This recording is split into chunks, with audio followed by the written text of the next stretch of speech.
Ya saudara-saudara, jumpa lagi dalam Renungan Bina Iman. Dan saat ini sebelum kita membaca merenungkan kebenaran firman Tuhan, kita mohon penyertaan Roh Kudus. Kita berdoa saudara-saudara. Sungguh suatu anugerah ya Tuhan ketika saat ini kami diberi kesempatan untuk menikmati kehidupan sekali lagi. Oleh sebab itu Tuhan, ketika kami mau menapaki kehidupan ini, mampukanlah kami mendasarkan kehidupan kami melalui firman Tuhan dalam Renungan Bina Iman ini.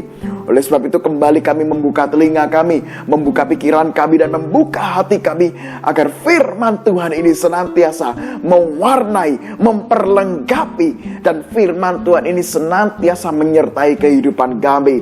Terima kasih Tuhan, hanya di dalam nama Yesus kami berdoa. Amin.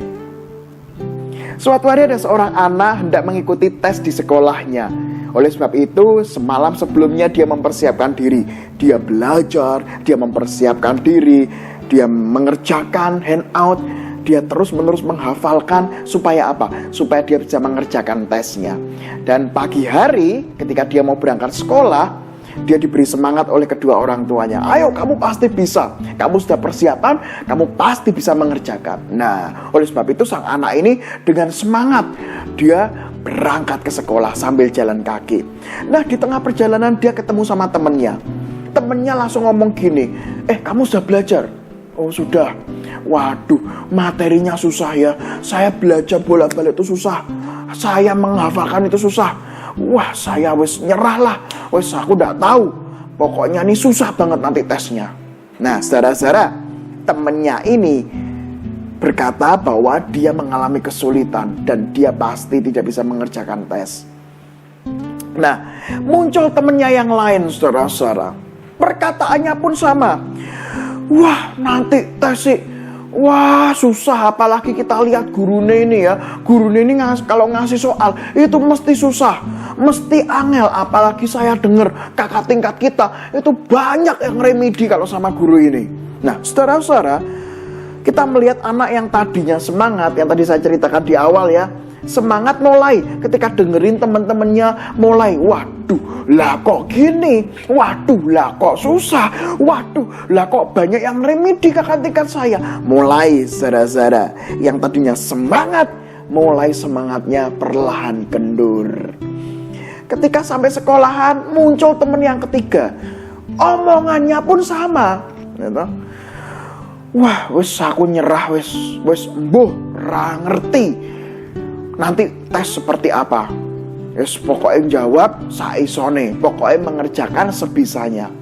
Saudara saya terkasih nama Tuhan Yesus, perkataan teman-temannya membuat sang anak yang tadinya ini belajar semangat, mulai perkataan temannya justru yang dia pikirkan, justru itu yang dia perhatikan.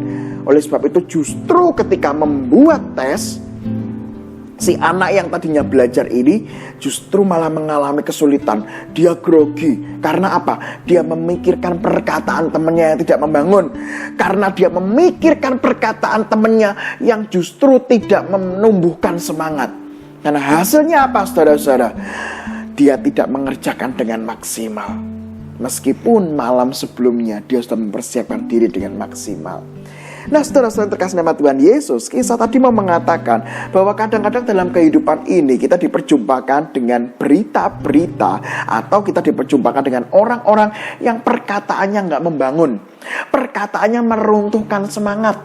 Kalau kita ketemu saudara-saudara yang diomongkan pesimis terus, yang diomongkan kesulitan terus, yang diomongkan sesuatu yang buruk terus, hasilnya apa saudara-saudara? Hati-hati, kita bisa terpengaruh dengan perkataan-perkataan tersebut.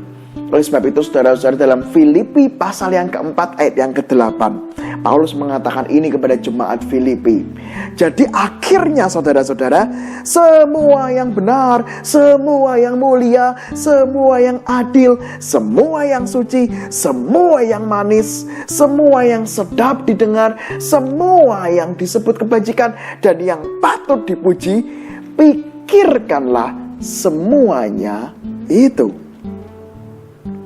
Dalam hal ini saudara-saudara, Paulus mengatakan kepada jemaat Filipi, di tengah berita-berita atau orang-orang yang mungkin meruntuhkan semangat, udah itu gak usah dipikirin. Karena itu justru menjadi batu sandungan bagi diri kita untuk bisa memuliakan nama Tuhan. Yang tadinya mau semangat pelayanan, ceritanya justru meruntuhkan pelayanan. Akhirnya apa yang terjadi? Waduh, ya udahlah, lawang teman-teman aja bilang pelayanan itu nggak bagus, pelayanan itu sulit, pelayanan itu susah. Makanya ya udahlah, saya nggak usah ikut pelayanan aja lah. Nah, akhirnya apa yang terjadi? Orang nggak semangat melayani.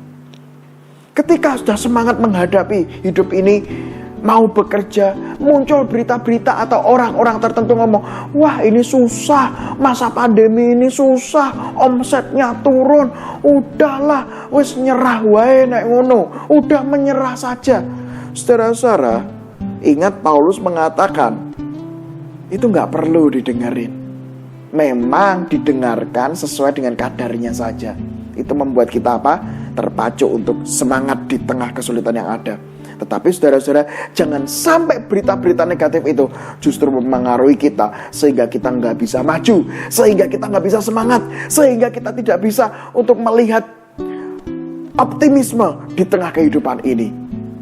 Sehingga saudara-saudara, hari ini kita semua diingatkan, yuk ketika ada berita-berita hoax, berita-berita yang nggak membangun, berita-berita yang mungkin belum tentu benar, kita saring, nggak perlu kita sebarkan, apalagi kita pikirkan. Justru itu membuat kita susah dan kita pesimis untuk menghadapi kehidupan ini. Namun sebaliknya saudara-saudara, jangan juga kalau ada orang mengingatkan kita, jangan juga kita tutup kuping, tutup telinga ya saudara-saudara ya. Wah itu kan kalau mengingatkan, mengkritik, itu kan sesuatu yang tidak membangun, saya nggak mau dengerin. Jangan gitu juga saudara-saudara ya.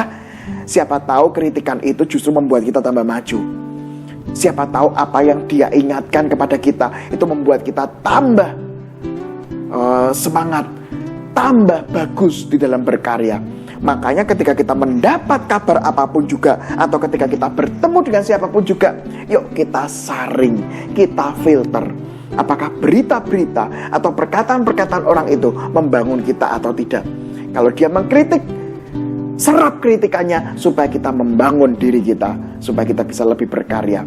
Tapi kalau dia kerjaannya memang cuma nyinyir, cuma ingin menjatuhkan, cuma ingin membuat kita patah semangat, minta kepekaan sama Tuhan. Wah ya udah, kalau saya bertemu dengan orang seperti ini, udah lupakan saja, udah hindari saja, udah nggak usah didengerin. Sama seperti Tuhan Yesus ya saudara-saudara ya, dia punya waktu 3,5 tahun untuk mengajar, untuk berkarya. Nah, kalau 3,5 tahun itu dihabiskan untuk berdebat dengan ahli Taurat dan orang Farisi, maka 3,5 tahun itu akan terbuang cuma-cuma. Karena apa? Orang Farisi dan ahli Taurat itu cuma kepingin supaya Yesus itu tidak bisa berkarya. Cari yang jelek-jeleknya Yesus, cari kesalahannya Yesus. Oleh sebab itu kita mendengar sebuah istilah, anjing menggonggong, apa saudara-saudara? Dilarang parkir. Oh enggak ya, anjing menggonggong, kafilah berlalu. Artinya apa? Itu juga yang dilakukan oleh Tuhan Yesus. Udahlah, ada orang-orang yang enggak membangun, ada orang-orang yang kepengen salahnya Tuhan Yesus, ada orang-orang yang kepengen Tuhan Yesus jatuh. Udah, lupakan. Biarkan saya berkarya. Dan hari ini saudara-saudara, di tengah berita-berita dan di tengah perjumpaan kita dengan orang-orang tertentu, filter, saring saudara-saudara. Kalau itu membangun kita, maka kita terima. Tapi kalau itu tidak membangun kita, lupakan. Masih ada hal yang lebih penting yang harus kita kerjakan dan kita pikirkan. Amin.